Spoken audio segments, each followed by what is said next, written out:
Hello, everyone. Welcome to our webinar. I'm glad you tuned in to listen to the learnings from a digital transformation of procurement. Let's welcome our guests. We have two speakers right now, and that is Nico Bach. He has over 20 years of experience in procurement, formerly worked as a digital procurement lead at Procter & Gamble, and is the founder of Digital Procurement Now. Hello, Nico. Hello, Susanna. How are you? Doing well. How about you? Thank you. Very good. You have a beautiful plant behind yourself.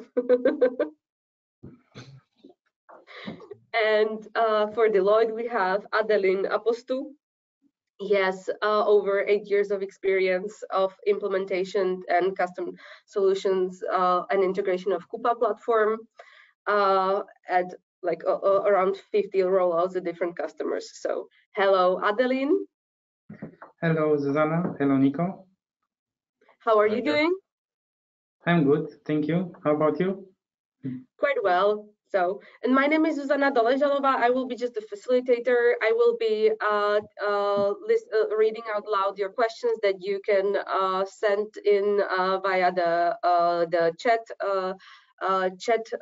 side of the GoToWebinar. So if you have any questions, feel free to send them in. We will answer them throughout. And without further ado, I will give the floor to Nico and Adeline. So why should we care?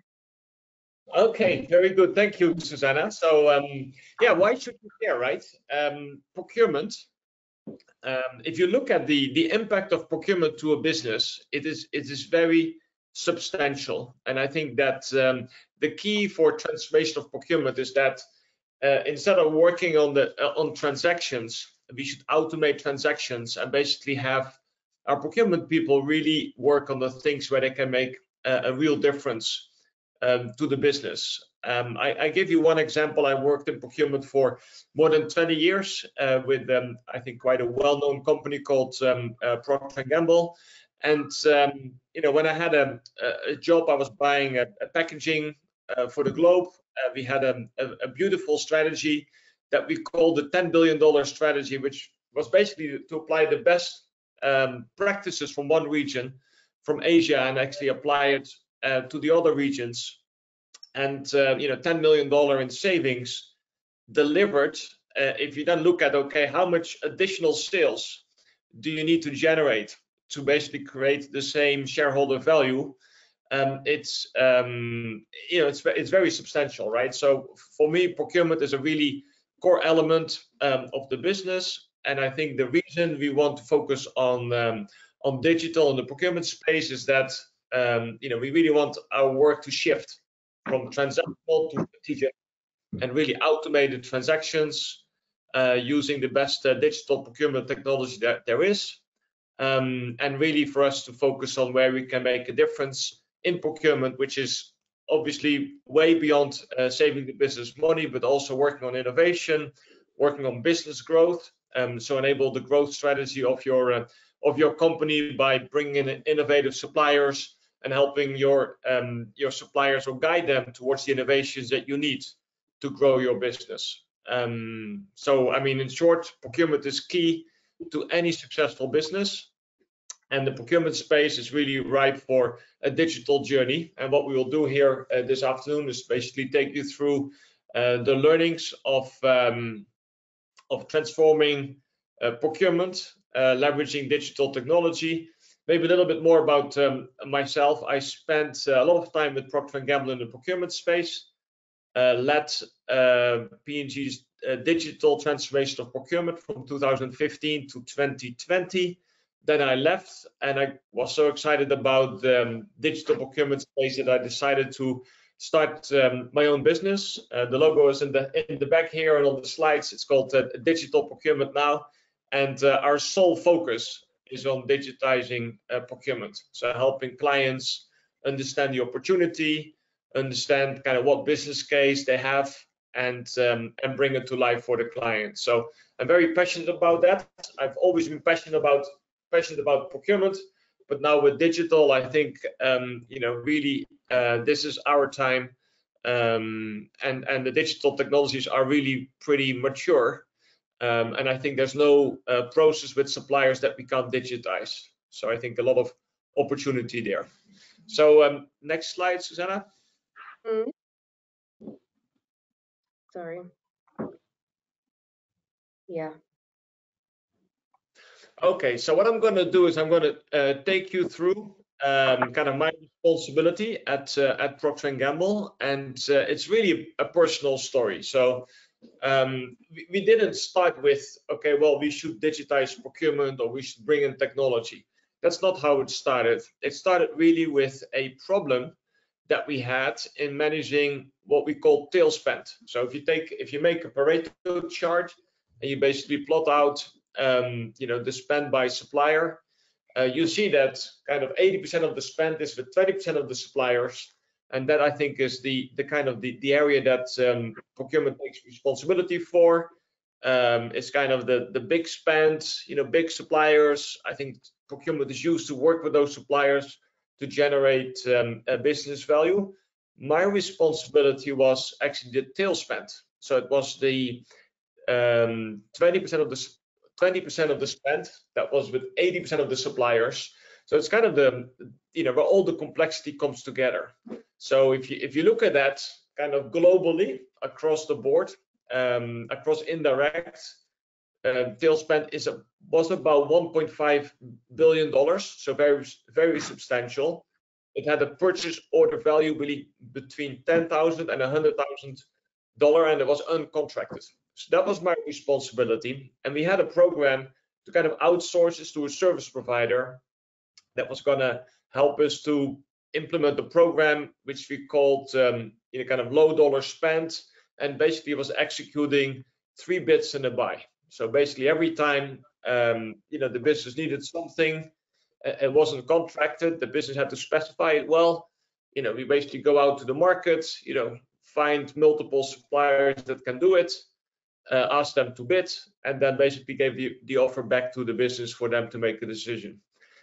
This was very complex. The business didn't buy our program at all. They basically said, well, this is not value for me. If you've never been able to help me on this small spend, I've been able to manage it myself, and now I don't need your services.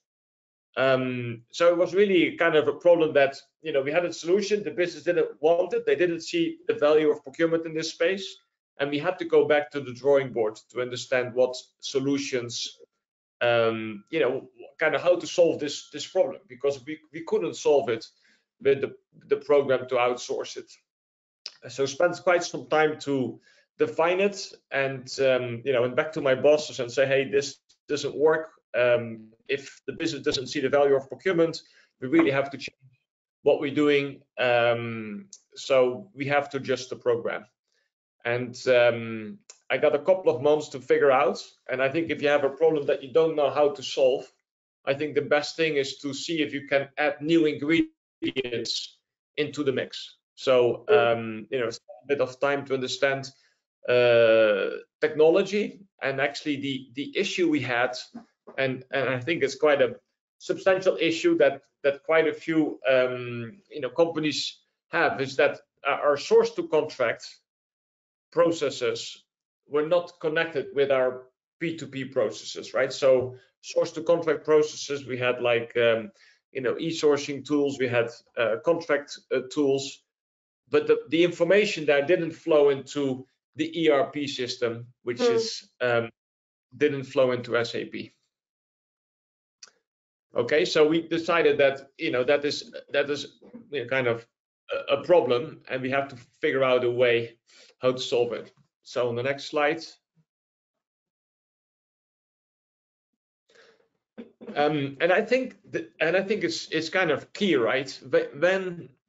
When you start on this journey, I think you really have to spend some time to define what your digital procurement strategy is, right? So I think you should not kind of go into this and try some things or buy software, or I think it's better to kind of stop and say, okay, let's spend a couple of months to define what our strategy is when it comes to digitizing procurement. So this is the strategy that we put together back in 2015, so quite a couple of years ago, and that strategy was holding out for many years, right? So year in, year out, we were executing on the same strategy, and the strategy had three different planks. So the first one was that source to contract and P2P is not two separate processes that we connect somehow. No, we define it as one overall process. It's a single integrated process with our suppliers.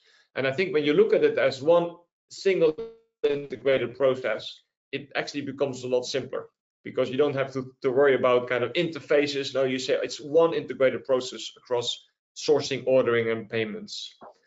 The second strategy was to radically simplify the business process. So we had category-specific processes, we had country-specific processes, we had supplier-specific processes, and we said, well, what's the benefit of having this complexity here, right? And we decided that we will have one globally standard process that's going to be as simple as possible. And then the third strategy was to invest in a leading supplier network and buy state-of-the-art technology. So I mean, we go a little bit more into why, but obviously, I mean, if you look at, we had 60,000-70,000 suppliers. If you want them to be integrated with your business process, and you have to, create the adoption, and Adeline has got quite some experience in driving adoption on the platform. But obviously, a supplier network is a much more compelling story than going to the supply base with a supplier portal, right? Because supplier portal, by definition, is customer specific. And I think what suppliers want to do, they want to have you follow like an industry standard way to do business. And I think there's a big advantage for suppliers, as well as for yourself, to actually adopt a supplier network versus going and kind of work the adoption of suppliers one by one ourselves. Okay, on the next slide, there's a picture. Yeah. Ale. First you, Adeline.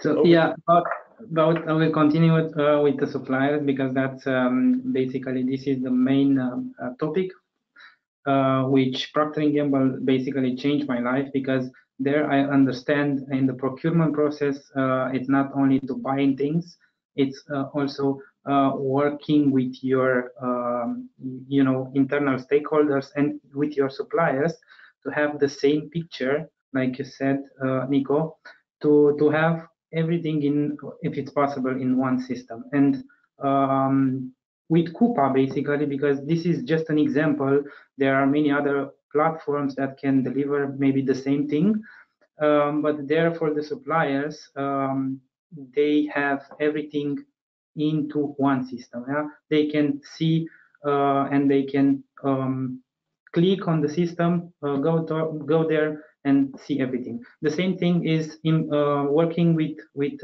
internal people. They will have the empowerment to see and to drive the business, right? And they can see everything into one system. There was an example, like you said, for suppliers. Sometimes, because of the risk management, some suppliers become inactive, right, in the old system. And in Coupa, you can see that immediately. But in the previous system, they need to go contact someone in ServiceNow, understand if the supplier is at risk or it's blocked. But within Coupa, it's very simple. They see directly the supplier is blocked because X reasons. And that's the reason why I think that Coupa can be not the best, but can be there on top, of course, with others. But the business that they have, it's very good because it's one integrated platform. Yeah. So this is basically my view regarding this this slide. So you say that you can save a lot of phone calls to the people. Yeah. Yeah, you can go to the next slide. Can you describe, Nico, why this slide is of such significance to you? Yeah. So no, I mean, actually, I go back to 2015, where I was given this responsibility for tail spend, and I really spent quite a lot of months to figure out how to make it work. And what we did is we basically we mapped our supply chain, right? So we mapped our business processes, and we went actually with a colleague of mine, Oana Laza, we went on a trip to visit our BPO service providers, because a lot of this process was actually outsourced to third parties. And when you outsource it, I think you kind of often maybe gain a little bit in labor arbitrage, but at the same time you lose visibility of a key element of the process, right? So we went to visit two of our BPO service providers in Poland. One is called Infosys, the other one was called DXC, and we basically shadowed the process. And they then also took us to like other floors where they were doing similar work for other clients. So they showed us the Rio Tinto floor, which is a big mining company. There might be people calling in from Rio Tinto, but it was the first time that I saw the word source to pay, right? And it's kind of maybe simple and easy, but you know, people tend to focus on a part of the source to pay process, right? So they focus on, you know, like invoice automation, electronic invoicing, or they focus on buying channels and guiding the users towards the right buying channel for the right for whatever they want to procure. Or people are basically working with suppliers to figure out what the best value supplier is to do business, right? So what you see is that people are kind of spread all over the place, and only when you have a view of source to pay, so you look at this end to end, you can really drive a lot of benefits. And I mean, it's an idea that we borrowed from Rio Tinto, right? I mean, it's kind of obvious, but a lot of companies still today have not defined source to pay as one end-to-end process. Do you know why? I'm just curious, because we see it in our daily like experience. Yeah. I think, I mean, you know, people grow up in, let's say, procurement, or they grow up in finance, and then they stay in procurement or they stay in finance. And obviously then, you know, your view of the world is a part of the source to pay process, not the entire source to pay process. And I mean, I give you some examples, right? So when for example, for certain categories like MRO, which is complex, you know, parts for the factory, you know, bearings, gaskets, whatever we need to keep the lines running, etc. You know, the way we want to order this, or we want this to be ordered, is through catalogs, right? So if you know that the buying channel is going to be catalogs, then when you go to market to understand, you know, kind of what the suppliers have to offer and what the conditions are, etc., you make it part of the bidding, that you say, well, I do want to have catalogs. I do want to have a catalog. Let's say a punch-out catalog for this category, and I do want you to opt in for electronic invoicing, because this is a high kind of you know, this is an environment with loads of purchase orders, and we want an automated process. So when you make it clear upfront as part of the sourcing process, where you select the suppliers and you say, this is the buying channel and this is how I want to you know, deal with the payment side of the business, then it becomes kind of easy, right? It's kind of end-to-end. So your suppliers are also forced to look at this process kind of as one end-to-end process, and not like, oh, well, I just give a good price so I get the business, and then later on I figure out. The benefit for suppliers is, I mean, I always say that 50% of the benefit of digital procurement actually is with the suppliers. Okay, so, you know, when, you know, our people are ordering in the punch-out catalog from the MRO supplier, the orders go automatically into the ERP of the supplier, right? So I think people are very focused on, oh, what's my benefit of going digital in the procurement space? And actually, yes, I mean, it's a great benefit and you justify the investments based on that, etc. But your supplier has an equal amount of benefits of going digital and how you do business with your customer. And I think suppliers should differentiate themselves in terms of their digital offerings to their customers. So that's one of the things we encourage suppliers to do. Next slide. To add. Yeah, no, that's the interesting part, because there, like I said, in Procter & Gamble, I understand that this is main and very good thing for the supplier. And also, when you go to the supplier and discuss as a buyer with them and you offer this solution, you can become our partner, and we want to have you also for electronic transaction. You basically, as a supplier, you save a lot of money only in basically sending the invoices, because you have only one transaction. You create the connection at the beginning. Of course, maybe there will be a couple of money that you need to invest, but in the long run, basically that supplier will save a lot of money, because they are not sending the invoicing, I don't know, in certain country, maybe via PayPal. Yeah, so that's a big benefit for them, not only for the customer. Yeah, and I think that's one thing, right? So I mean, the purchase order is our document that needs to go into the system of the supplier, right? And we can do that with CXML connections on e-catalogs, etc. So that means the supplier has no work to enter our orders into their system. In return, we basically ask an electronic invoice in our system so it's actually, because you have one platform, that you basically you're doing a favor to the supplier, because you allow them CXML integration on purchase orders, and in return the supplier does a favor to you in terms of providing you with electronic invoicing, so you can do touchless invoice processing, right, and the automatic match between the purchase order and the invoice. So I mean, I think when you look at this, suppliers equally benefit from this, especially if you leverage a free, kind of supplier network like the Coupa platform that P&G selected back in 2015. And what we need to, sorry, maybe I interrupt you, but what we need to keep in mind that, for example, Coupa, it's free of charge for the suppliers, so they are not paying anything to have this connection. Like they can build the connection, of course, with the customer, and then that's it. It's one connection for all their customers that run on the Coupa platform, right? That's another way to.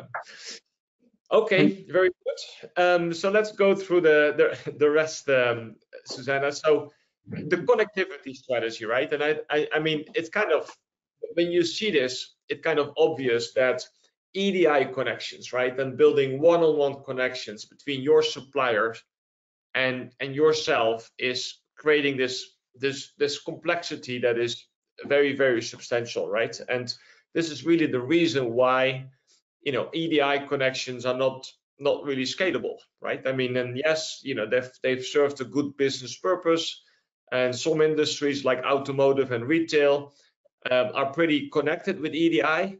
However, if you take the picture on the right hand side, where you see a supplier network, you basically build a connection once, your supplier builds a connection once, and that basically allows you to leverage that supplier network across your entire supplier base or your entire client base, right? So we always, when we look at digital procurement processes, the question is always like, oh, will our suppliers adopt the solution? And all suppliers adopted the solution, right? So it's not only a supplier network, but there's also multiple ways for suppliers to utilize that network, right? So if they are reluctant to use a portal, they can just simply, the supplier network sends them emails with purchase orders or with requests for quotations, and actually within the email, their actionable emails, suppliers can respond, right? So they don't even need a username and a password. That's actually great. Thanks for this. Yeah, go ahead, Susan. I'm just saying that what I see when we talk about portals, it's like the buyers will say, "Oh, not another portal for my suppliers." Yes, exactly, right. So, yeah, and yeah, I mean, maybe this is a good time to answer a question from the audience, right? Yes, we do have a question. So how? So sorry, we have a first one about the suppliers. So how did you involve suppliers in your digital transformation of procurement, and what impact did it have on your relationship with them? Yeah. Well, you know, I mean, in the end, you want customer with 60,000 suppliers, right? So if you want to digitize that, you have to start with this, to look at the world from the supplier point of view, right? And say, okay, well, what makes me want to adopt this solution, right? And I think, again, it goes back to the fact that it's a supplier network. It's free for suppliers. And I think also here there's a second question: why did you choose Coupa? Yes. Free was a key one, right? And obviously, you know, there's another a platform out there which is owned by a big ERP vendor, which is not free for suppliers when you want to integrate it, right? So I mean, it's the other supply network that we looked at. And I think for us, the big thing was is customer success. So what have customers been able to achieve with the platform in terms of adoption? And we basically talked to about minimum 5 companies to understand what they were able to achieve with the platform. And a significant difference between the Coupa platform that had satisfied customers, and people were kind of enthusiastic. They were saying, yes, this is a good platform to use. You know, it's easy to use, and you know, suppliers will adopt it, right? So I think that the customer references for us was the biggest, the biggest point, the biggest factor in making this this decision. Yeah. 60,000 suppliers, that's a lot. From our experience, I don't know, Adeline, maybe you could add your point of view, but when we talk to, you know, our customers, they're happy when they have like 50% of the suppliers on like a supplier network. What is your point of view? I think, okay, it's for me, so for both of you. So yeah, depends, because from my point of view, there should be clear vision from the beginning that you need to, because you want to save money for both sides, right? And you want to be clear from the beginning and understand internally if that's the case. You want to save money and digitize the system. You need to include your suppliers into the picture, right? And working with them, that can be very easy, right? And from my experience, I did not encounter only in Procter & Gamble that so many suppliers. I've seen also other companies that they did the same thing with Coupa. So it's not a unique case in this. Yeah. And I think your ambition should be 100% adoption. 100% adoption. Wow. Okay. I have clients and they have achieved a 50% adoption. I mean, that's not. I mean, it's not good enough, right? And it's your ambition should be 100%. And because, you know, the supplier only needs to, you know, have an email address to be able to receive the messaging from the platform, from the supplier network, it basically, I mean, you basically guaranteed to get 100% adoption with that supplier network. Okay. Yeah, and maybe here we are speaking about let's say working on the processes, but if you are going to saving actually money, which is maybe direct connection for invoicing, receiving, and also for purchase order, that when they see that as a supplier, they are going fully on this case, and they are supporting the customer. And this is the reason why this adoption is so high, actually. Yeah. Wow, sounds unbelievable. Okay, very good. Yes, I mean, let's go through the slides, and then we'll have a few questions. We have some questions which are actually like answered in the next slides, basically. Yeah. This one, I guess we already covered most of the topics in the previous, like supplier is your partner. This is the main takeaway that we need to basically start from the beginning. Your supplier is your partner, and you work with them to make both of you successful, right? Not only as a customer, but also your partner, which is supplier. Yeah. And those are a couple of points that you need to do. Build a relationship with them, because only in that case you can work together, collaborate, and basically create more connections between and save money, right? And actually, here I think this perfectly answers the question that is next. How did you measure the success of your digital transformation? And this is, I bet, one of the metrics. Yeah. Okay, so I think, again, having a digital procurement strategy makes a lot of sense, right? Just to define what you want to achieve. And then obviously that is linked to key performance indicators. And I think when we started, we basically had too many, right? So we have a long list here. And I think, again, if you can make it simpler, it becomes better, right? So I want to focus on the ones in bold, and actually there's three. One is number of e-sourcing events, indirect spend under management, and then the percentage of electronic invoicing where allowed, right? So if you look at where we started in 2016, there were only 150 e-sourcing events conducted every year. So that's actually a very small number. If you take into account that we started with leveraging e-sourcing and e-auctioning, I think the first time we did one was in the year 2000, right? So from 2000 to 2016, only went from 0 to 150 e-sourcing events per year, which is not really a success, right? I mean, and actually it covered 2% of spend. So the tools were there, but they weren't utilized. We put the strategy in place. We basically did assign ambassadors, digital ambassadors within the teams. We trained them. We saw them. We showed them the value.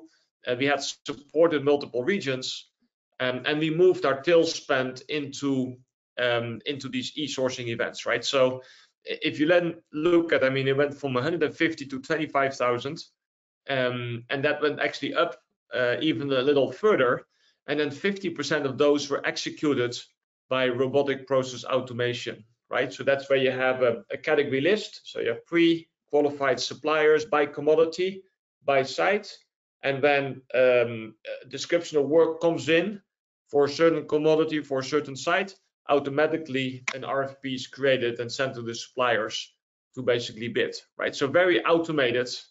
And that 50%, I mean, over time that will increase further, right? But you see how much more kind of spent is being, kind of allocated through a 3 bids and a buy process, right? So very successful. The biggest one, I think, is the percentage of spend that's under management. We had quite a sizable part of spend that was, that we couldn't manage, that we didn't see. And I think over time, with the platform and guiding the users to the source suppliers, we've basically been able to increase that spend under management to over 95%. And we think that's a good number, right? Because there's obviously the minimum return when you go, your target shouldn't be 100%, in my opinion, right? You should, you should leave some of the, the small stuff is, I mean, we have a lot of catalogs, for example. I mean, catalog PO lines you see here. And then obviously also on electronic invoicing, it became kind of the norm, right? With 91% of invoices received electronically in the platform, and obviously the number of people involved in managing the whole source to pay process was radically reduced over time. Good. I see a few interesting questions, right? So, I mean, the transformation, I mean, the BPO spend, I mean, the kind of Infosys and DXC spend basically reduced to zero, right? And all the KPIs, you know, improved as we digitized that. So there's a big value contribution, right? There's a number here, transformation savings. A lot of that is driven by additional spend under management. So a lot more visibility, and that our source solutions were able to capture far more spend now than previously. Okay, good. We have some interesting questions, Susanna. Yeah. Yeah, we have one. We have two actually. What lessons did you learn during the digital transformation of procurement for your clients, and how have they and how have these applied to the other areas of their organization? Not sure if I understand the question, but yeah, tell me how you understand the question. Yeah. Yeah. So obviously, I mean, buying a tool is just the first step, right? And I think buying a tool that is focused on the user, is user friendly, is important. But then the key is, how do you communicate to the user base what's in it for them, right? So there's different personas, right? And I think there's a slide where we show some of the personas, because I think that's really critical. This one, you mean? Yes, exactly. So you know, which people, which personas, right? So I believe that success in digital procurement is about two things. It's about the platform and it's about the people. And when you look at the people, then obviously the question is, okay, who are you designing the procurement process for? I mean, you design it for the business. You know, procurement is there to help the business succeed, right? To help the business become more agile, to help the business work with the right suppliers, right? And that's the first persona in the digital procurement journey, is that the business users and stakeholders are kind of number one. You design the process around those, and you know, having a user-friendly process that's quick, right? That's agile. I mean, people don't have to wait days for a purchase order to be created. You know, simple approval workflows and things like that. So we did a lot for the user, and we had a very good story for the business users. The second one is suppliers, and we talked quite a bit about suppliers already. Adeline has done you know, webinars with suppliers where we basically introduced, explained the strategy, you know, how we make it easy for suppliers to do business with us, you know, how to adopt the solutions, how to bring catalogs to life, how to create XML connections, etc. And obviously the third one is the buyer. And if you make it easy for the business user and the suppliers, you make it easy for the buyer as well. And we have another one. We have like many. How did the implementation of digital procurement tools and processes impact the procurement team's workload and responsibilities? Oh, that's a good one. As I said, that's a very good one. Yeah. Well, I think that obviously it's about value that we can create for the business. So if you look at the responsibilities of procurement have expanded quite significantly, and the way that procurement is able to work with the business has expanded quite substantially, because we have been able to automate and orchestrate a lot of the flows with the buying channels, right? And that means that the business, you know, everything that can be easily ordered, and you know, a lot of, I mean, and it's pre-sourced, I mean, the business gets on with that. Procurement is not managing transactions, right? Procurement is now orchestrating the flows, right? And I think it's a very different thing. So, and it goes back to why should you care? I think you should care because the role of procurement is completely transformed by having a digital platform in place that orchestrates the flows between the business users, suppliers, and the buyers. So the workload, I mean, obviously we have created a lot of efficiencies. The workload, I think, is more manageable, and I think also the type of work has changed from managing transactions to actually orchestrating the procurement business flow and really being in the driving seat versus kind of acting and transacting, which I think was the case prior to this. And the main topic for them is here that they can focus on new skills and trainings. Basically, they can build not only creating the purchase order, like Nico said, they can drive the business and change their vision, right? There is a lovely question. So did you do you include all the suppliers to the network? I think we answered this one maybe Yeah. So to the network, or is there like any thresholds since when it makes sense to join the network, turnover or number of PROs per year? So basically there are a couple of things that needs to be considered when you are thinking about CXML, of course. But when you are thinking about CSP, all the suppliers that you have business with, of course, needs to be there into the platform, and they will be, let's say, will have access and they can be trained because you will, let's say, basically here in Deloitte, we will help them with the suppliers to make the suppliers comfortable with the system. And at the end of the day, even the supplier from, I don't know, 2 purchase orders per month or even per year, they will have access there and they can see the purchase order at any point. Yeah. And as well, yeah. Sorry, go ahead and I will finish. Go ahead. Yeah, so I mean, when you're a supplier and you don't want to go into the portal, I mean, you basically receive it through email, right? So then that's kind of a reactive way so you don't leverage it, you just receive it, and you can still confirm the purchase order in the email, right? So it flows back to the platform again to confirm it to the buyer that actually you have acknowledged the purchase order. So it's in everything. It's in one email.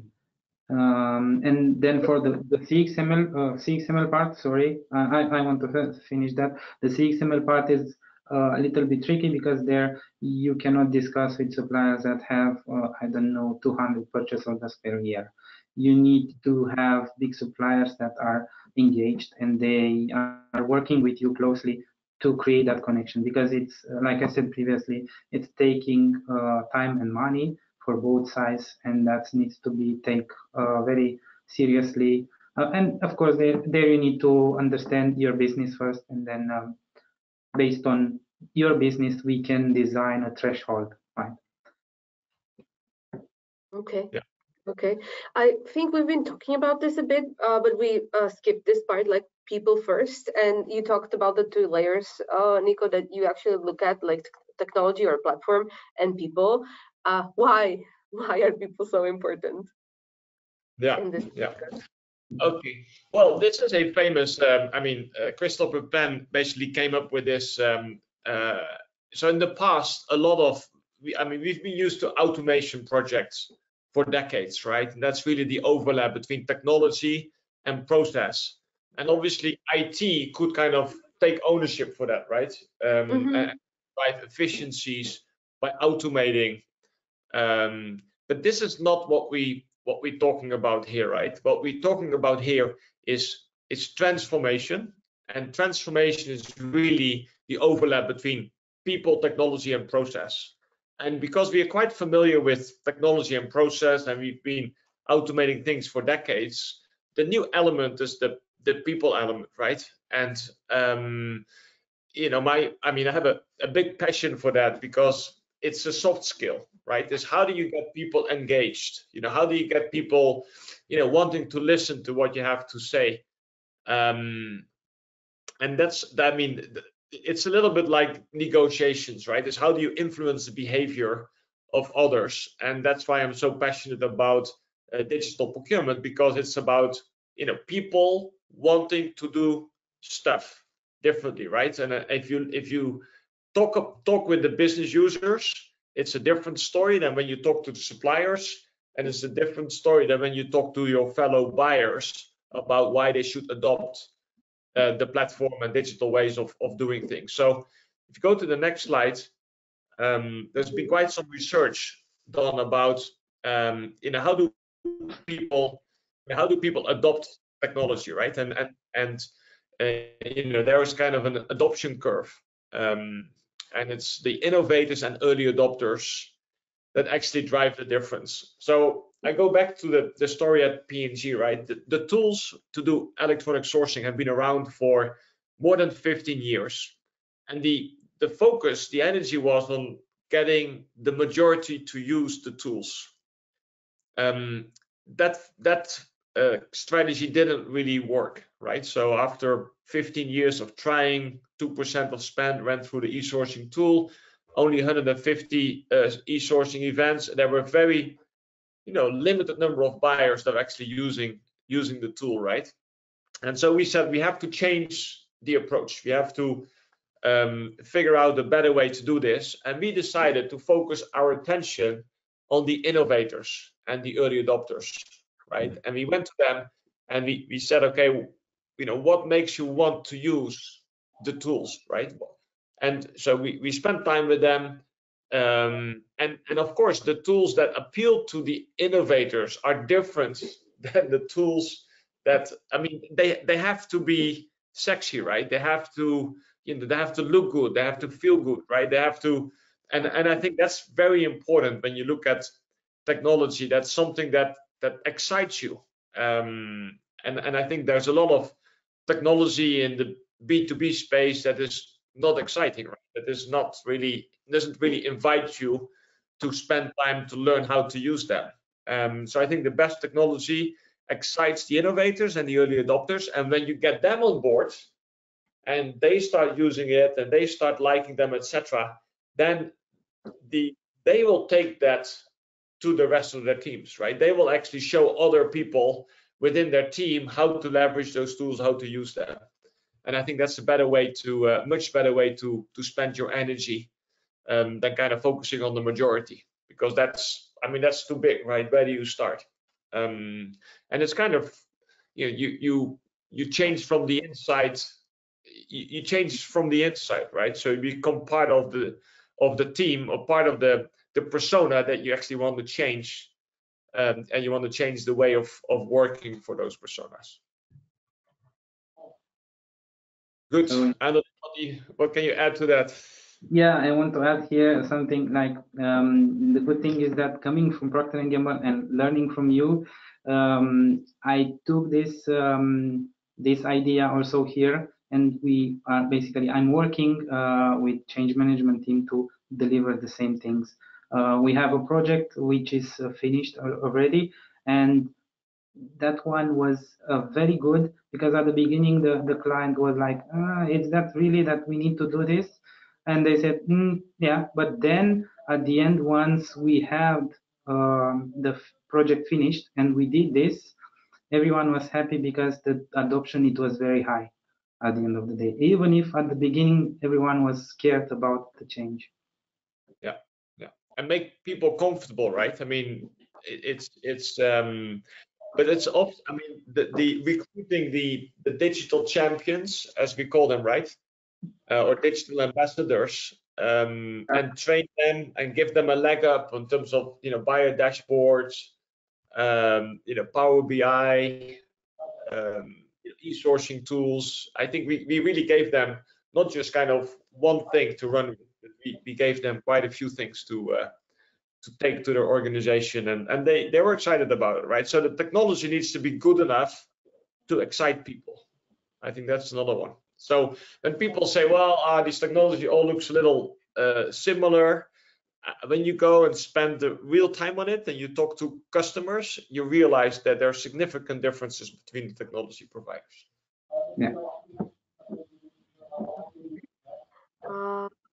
And this we've covered, and then let's because we only have like 9 minutes, and maybe there will be some questions coming in. Let's summarize a bit. Yeah. Okay. Yeah. So I mean, these are kind of the main lessons, right? And this has been a program that we've been running for 5 years. And I mean, we had adoption very early on, and we had supplier adoption, buyer adoption, user adoption very early on. But we basically over the years, both on the indirect side with Coupa as well as on direct spend, working with platforms like E2Open, for example, and buyer dashboards. These are kind of overall the key things that we learned. So the first thing, I think it's not always easy when you're a big company like Procter & Gamble with many different functions, and is to keep it as simple as possible. And I think that what people sometimes try to do is too many things. You know, be very focused.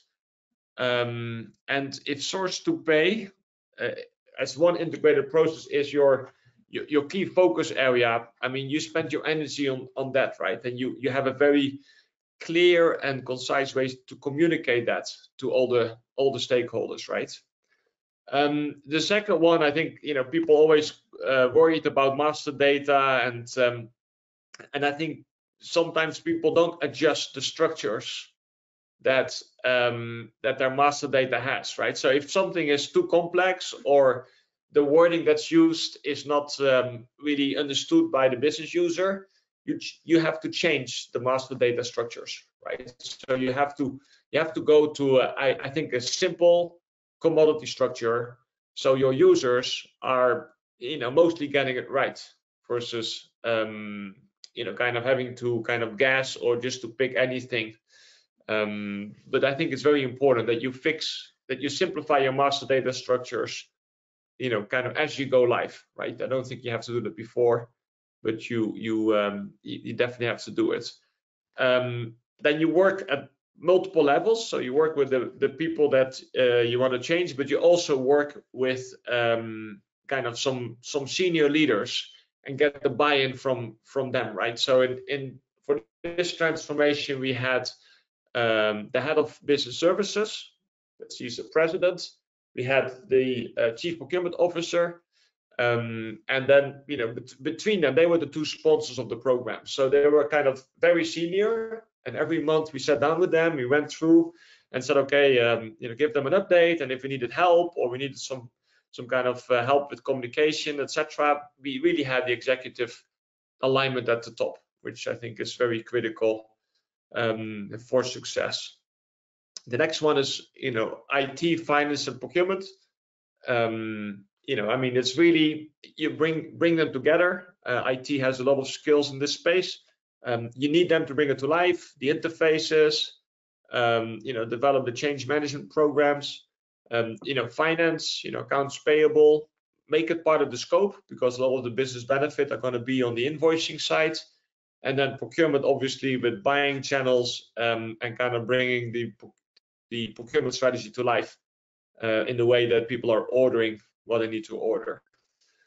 So yeah, I mean, maybe that's what makes it complex, right? Susanne, you asked about, you know, why is it, you know, why do people look at it more functionally? It's like you bring 3 different functions together that maybe aren't used to work together previously. Communication. I think also the webinars, you know, talking about breaking the silos, and it's very hard to do. The silos that you have each organizational part in, like the finance, the IT, the procurement. Yeah. yeah, and then I mean, communication is about it's about listening, right? So get into the shoes of the supplier, get in the shoes of the business user.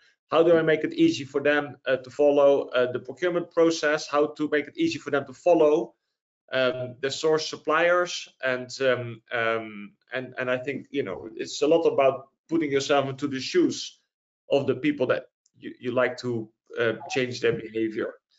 And then the last one, I mentioned that before, nurture your innovators and early adopters. Those are the ones that can make the change. Those are the ones that other people are looking at in terms of adoption of new tools. And you know, when you select technology that kind of excites them, right? So they want to run it, they want to learn it, and they put themselves into a place where they basically, you know, own these technologies or own these skills to bring it to their teams, and have others use them as well. That's really what I think these are the key things, right? I have a question here on measuring the success. Well, I think we can share the deck, right, Susanna? I mean, we have one slide that's quite specific with KPIs and metrics that. I think we already answered this one. You touched upon, like, is it this one? Yes, you mean? Yeah. Yeah. So you touched upon on the ones that are quite, you know, in bold. So to me, if you wanna summarize it a bit again. Yeah. So I think limit the number of success metrics. So I think, you know, having one on electronic sourcing, one in indirect procurement, spend under management, and then you know, electronic invoicing, which was really a key metric for accounts payable. I mean, I think those are, you know, key, you know, important metrics, and you see that, you know, we have one key metric for every domain, right? Sourcing, procurement, and accounts payable.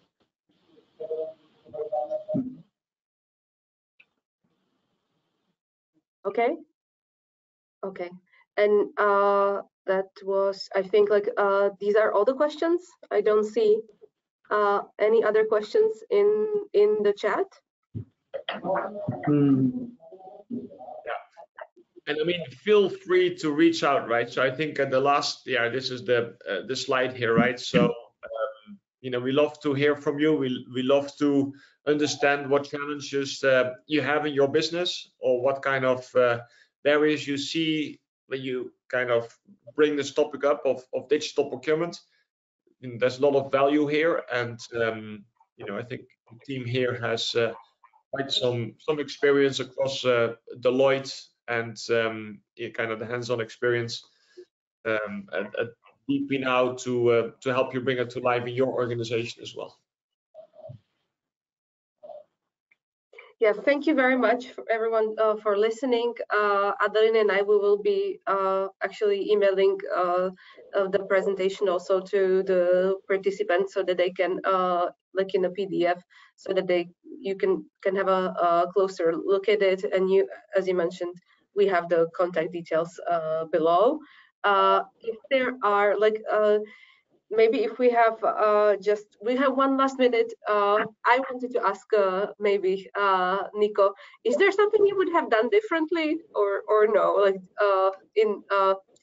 in this specific procurement transformation that we were discussing? Yeah. I mean, yeah, I mean, people often ask me that, right? So I think that yeah, no, I mean, I think speed is your friend. I think that's and I think that when you're a big company, things kind of often go kind of a little slow, and I think we went live with the Coupa platform when we were like 80% ready, and I think we've gone live when we were like maybe 65% ready. So sometimes it's like, you know, forcing like a certain, you know, go live, and even if things aren't kind of perfect, you know, already live, and then actually you fix things as you go, versus you're kind of anticipating what could go wrong, right? So I think being more bold, and moving faster. I think that's I mean, that's one thing I would try to do differently. Move faster. Thank you very much for answering my question, even though everybody asks you this one. Good question. Annelien, any other questions from your side? No, I think everything was covered. Perfect. Okay, so thank you both for joining me, and I would I would like to say goodbye. The recording will be available on YouTube, and I will send an email out with the presentations. Have a lovely day, everyone. Bye. Thank you. Bye. Very good. Thank you, Susanna.